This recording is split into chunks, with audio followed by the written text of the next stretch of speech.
Halo Sobat Cutlabs, apa kabar kalian semua? Mudah-mudahan baik-baik saja ya.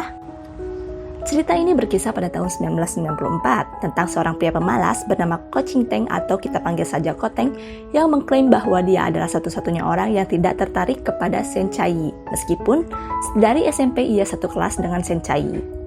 Sebelum melanjutkan cerita, ada baiknya kita mengetahui karakter dari tokoh-tokoh yang ada di cerita ini. Sen Chai adalah orang yang paling pintar di kelas maupun di sekolah dan banyak sekali pria yang menginginkan Sen Chai menjadi pacarnya. He, satu-satunya teman Ko Teng yang memiliki pemikiran yang dewasa.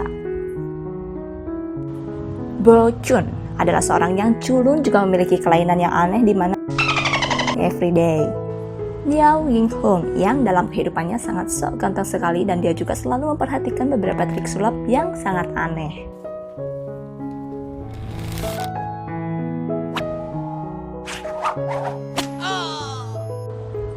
Zhao Guoshan adalah teman satu kelas Ko Teng yang memiliki ketertarikan dalam bidang olahraga yaitu basket dan anaknya sedikit aneh juga. Dan yang terakhir adalah Hu Xiaowei, dia adalah teman dekat Sen Chai. Nah, itu dia beberapa karakter atau tokoh yang berada di cerita ini.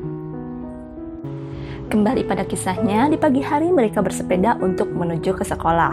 Sesampainya di sekolah, mereka melakukan upacara seperti biasanya. Di dalam kelas, tiba-tiba Bo Chun, Ko Teng, dan Saul melakukan challenge yaitu masturbasi di dalam kelas sambil membayangkan gerakan-gerakan aneh yang dilakukan oleh gurunya. Dan akhirnya mereka tertangkap basah oleh sang guru. Hal ini karena ulah Saul yang iseng menembakkan karet ke tiwai-tiwainya Bo Chun. Mereka berdua pun berdiri di luar kelas sambil dimarahi oleh kepala sekolah. Karena hal tersebut, kepala sekolah menyuruh Ko Teng duduk tepat di depan Sen Chai agar lebih fokus belajar.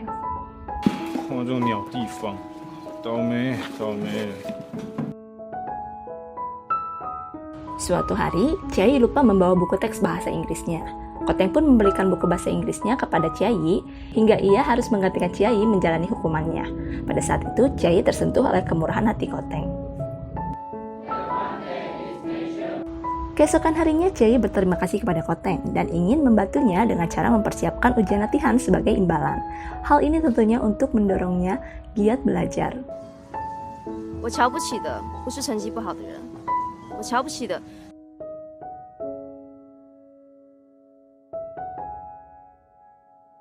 Pada akhirnya, Ko Teng pun menerima permintaan Chai dan terus belajar hingga ia merasa ngantuk di kelas karena tidur terlalu malam.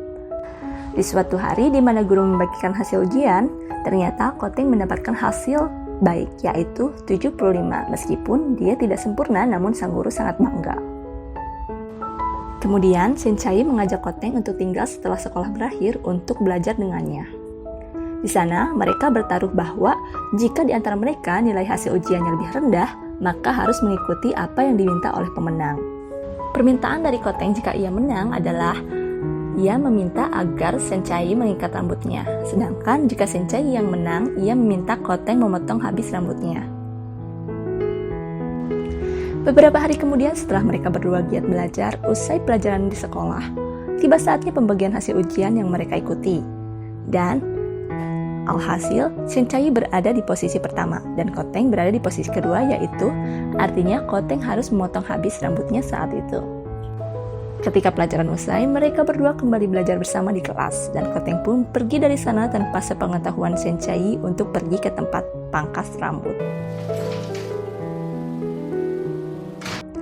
Sesampainya kembali di sekolah, ketika Sen Chai melihat Ko Teng dengan rambut pelontosnya, ia tertawa geli dan bahagia. Keesokan harinya, Ko Teng dan kawan-kawan sedang berkumpul. Mereka melihat Sen Chai berjalan bersama Hu Xiaowei. Anehnya, Sen Chai mengikat rambutnya meskipun ia menang. Dan itu membuat Ko Teng sangat bahagia.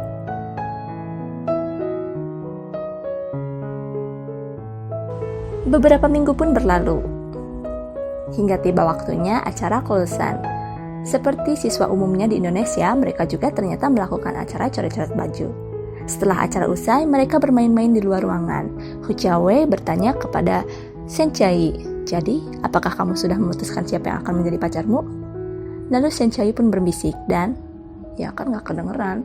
Jadi, siapakah orang itu? Beberapa minggu kemudian adalah waktu penerimaan mahasiswa baru dari berbagai universitas dan Koteng mendaftar di Universitas Nasional Chiao Tung. Chiayi yang tidak berhasil dengan baik pada ujian masuk karena dia sakit pada hari itu gagal masuk ke sekolah yang ia inginkan. Hanya berhasil masuk ke Universitas Pendidikan Nasional Taipei. Dengan hasil tesnya yang biasa-biasa saja, lalu Chiayi menelpon Koteng pada malam hari sambil menangis dan Koteng pun mencoba untuk menenangkannya.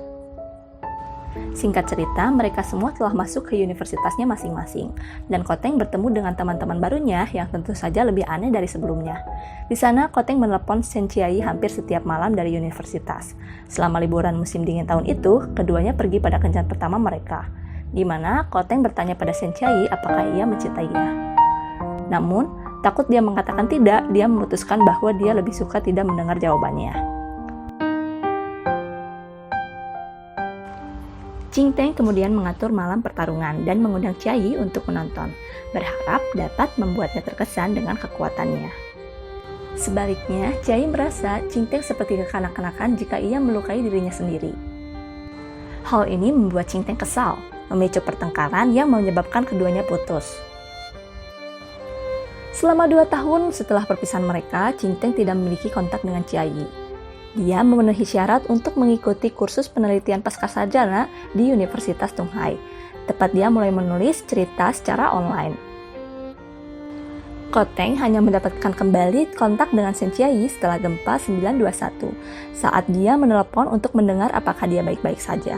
Selama percakapan panjang mereka satu sama lain, mereka berdua menyesali kenyataan bahwa mereka tidak ditakdirkan untuk menjadi pasangan.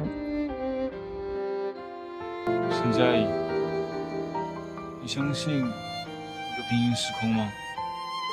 也许是在那个平行时空里，我们是在一起的。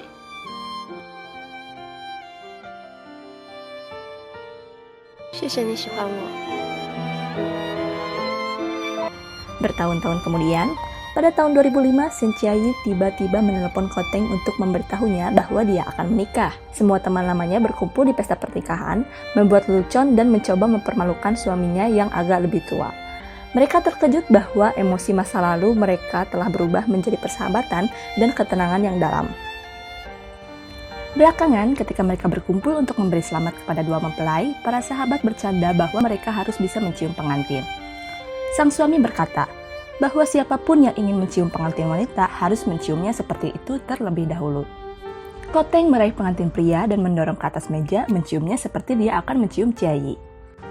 Selama ciuman mereka, dia ingat bagaimana dia menyesali pertemuan mereka dari tahun lalu, dan apakah yang akan terjadi jika dia meminta maaf karena sikap kekanak-kanakannya. Ching Teng mulai mengerjakan novel web tentang pengalamannya dengan Chiayi. Dan akhirnya, tamat. Oke, Sobat Cat Labs, cukup sekian untuk kisahnya.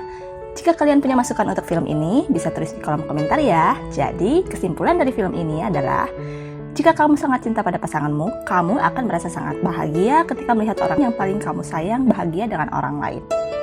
Brap.